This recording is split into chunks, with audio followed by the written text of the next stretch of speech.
One of those sayings is, if you want to make God laugh, tell him your plans. And I used to get so upset, like it would just throw me so off course when something just went outside of what I planned.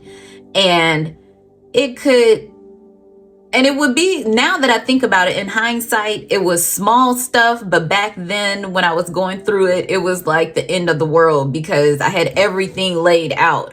And if it didn't go according to my plan, it was like, okay, now what? And I would even have like a plan A, B, C, and D.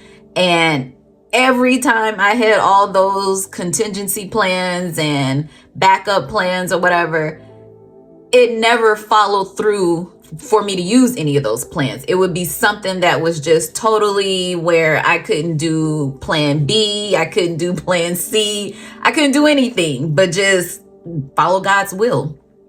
And what I learned over the years is God's will is God's will. We can't plan it. We can't prepare for it. We cannot, dictate what will happen when. We can try our best, but everything is truly beyond our control when you think about it.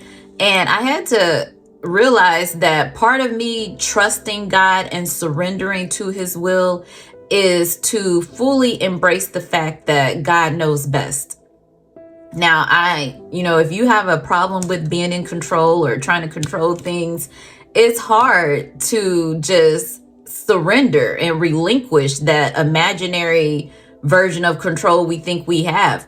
But when you start to put your faith in God and you trust him completely, and you know that what he is doing is his will, is for your good, it's going to work out the way God wants it to work out, and it is a lot of times better than anything we can plan, anything that we could prepare, you learn to just go with the flow.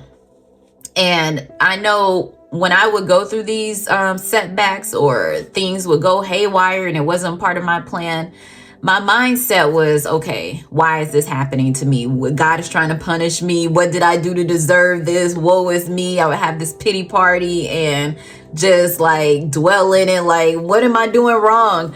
But then I had to stop and think, maybe the way I was trying to go was like God redirected me and said, you know what? That's not good enough for you. I got something better.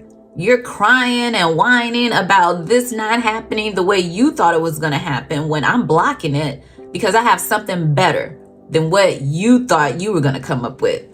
And a lot of times, and I'm not a lot, every single time I look back on something I thought I wanted, or